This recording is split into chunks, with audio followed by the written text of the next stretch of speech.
Welcome, ladies and gentlemen. Today we are going to check out the Magicka Necromancer PvE build for the Elsweyr chapter.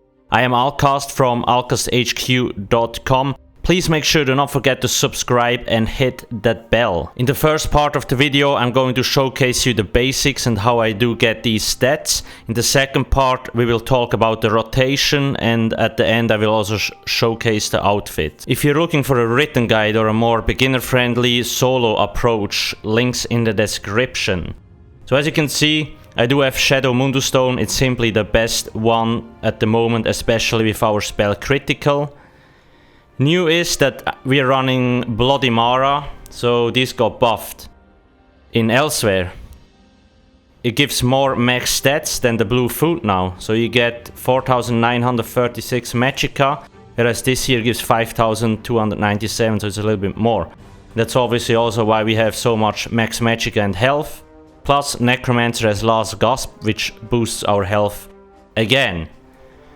Your question might now be, well, how can we sustain this? First off, we are a Breton, which gives us 7% cost reduction, on top of False God, which is another 8%, so we get 15% cost reduction, and we have other means like Mystic Siphon to also drain Magicka from enemies. So that's how we sustain. And that's basically the approach with most builds in this patch, because this set is so nice. Now, before we get into there, one more thing. Obviously, if you're a vampire, you need to be careful because this reduces your stage. Potions, we run spell power pots, major sorcery, prophecy, and it also gives a ton of Magicka. Technically, you don't need prophecy because we run inner light on both bars, but these are usually just the default potions that are available. Gear-wise, again, this set, it drops in Sunspire, imperfect or perfect, it's always good.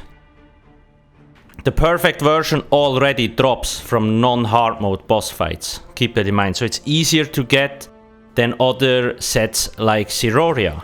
Now you might wonder, well, why are we running this and not Siroria? So Siroria technically is still stronger in terms of max damage output, but in most trial situations, it's not really good because you lose the stacks and you will just lose more than you gain out of it. That's why this set is just the overall better choice.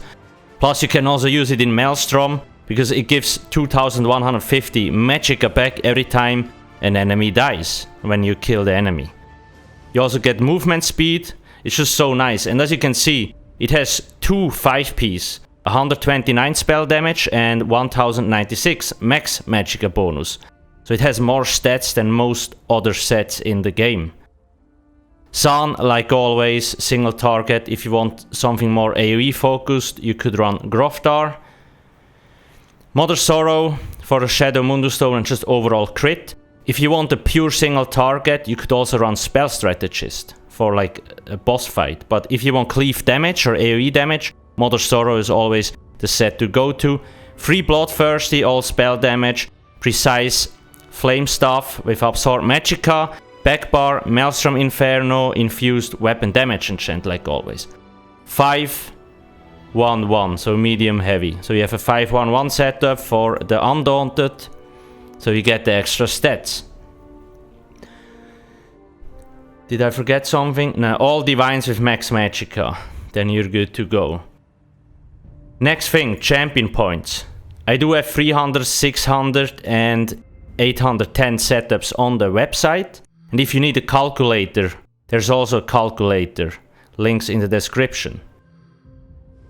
I also do have a separate article on how to mitigate damage in different trials, because each trial kinda needs different champion points setups, at least the mitigation one, the red trees, because sometimes you have more physical, sometimes more magic damage and so on.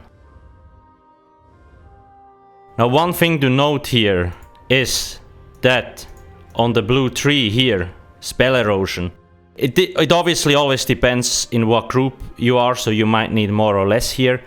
But the one thing you should keep in mind is that the Necromancer actually has a passive Dismember, which gives you an additional 1,500 spell penetration. So you need less points in spell erosion compared to other classes. That's what you should keep in mind. Before we continue, make sure to subscribe and hit the juicy like button, much appreciated. Talking about abilities and rotation. Next, a few very important things. So Mystic Siphon, this is a damage over time effect, very strong. Just by having it slotted we gain 3% extra damage, and it also restores Magicka and deals a buttload of damage. Very important, in Sunspire the dragons have really weird hitboxes. So sometimes it can actually be that even though the AoE field is below the dragon, it might not hit him. You want to keep that in mind. Skeletal Arcanist, 16 seconds duration, deals decent damage. Most of the times actually also targets the wrong enemy. You can nothing do really against that, but it doesn't matter because you want to keep this up for this member. Otherwise we don't get the spell penetration. Same for Undead Confederate, which gives you another 200 Magicka recovery. So this is a very important skill. Ricochet Skull, finally you don't have to use elemental weapon. Every third cast deals extra damage, and it's fire as well. Stalking Blast Bones, so this here runs to the target. Always you want to make sure to be as close to the enemy as possible. We want to use this on the front bar every second ability. If you're too far away, you might have to use it every third ability, because it takes time for the bomber to run to the enemy. Then it obviously gets delayed. Inner Light and Shooting Star, you don't necessarily need to use this, but we have it on the front bar because of this passive, 2% for each ability slotted, max Magicka, on top of the Inner Light, which gives another 5%. So it's really nice. So we have 9% more max Magicka here, and that's obviously a lot. Next up, back bar. Blockade of Fire with the Maelstrom stuff, like always, one of the strongest abilities. Unnerving Boneyard. I do have this on the back bar because I actually chose to run a static rotation. You could run a dynamic one, but it will make it way more complicated. Harness Magicka. In trials you really want to shield yourself, otherwise you might die. So this is really nice to bolster your health. Channeled Acceleration, used by most Magicka setups.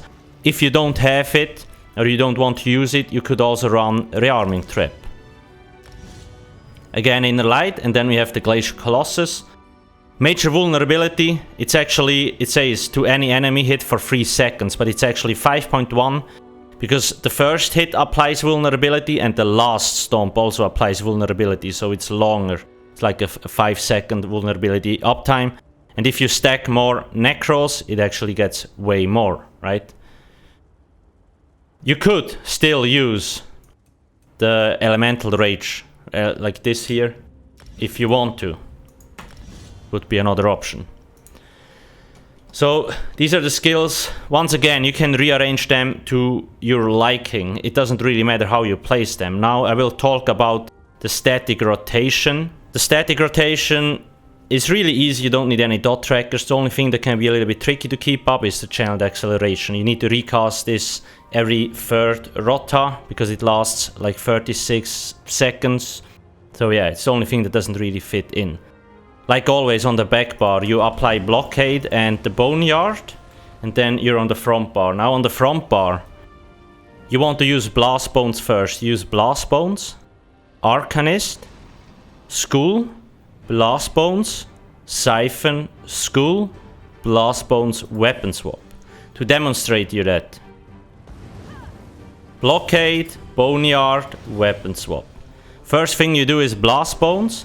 Then you do the Arcanist, a Skull, then Blast Bones, Siphon, Skull, Blast Bones, Weapon Swap, and you restart.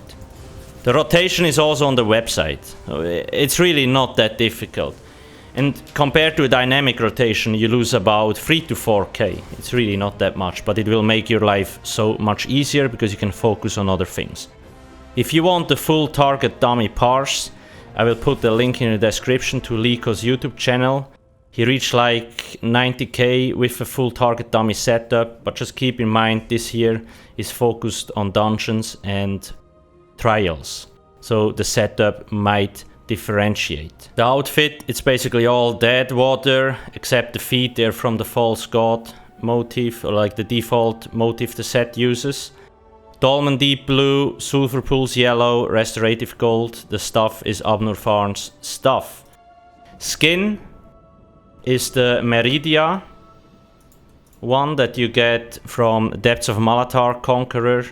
I use the Telvanni Magister. Then I have a few other things like this hairstyle, it's on, wire cage half mask, and this stuff.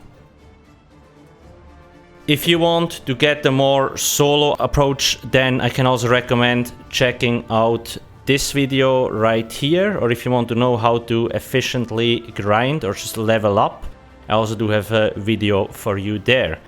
Make sure to not forget to subscribe. Thanks for watching and see you soon. Cheers.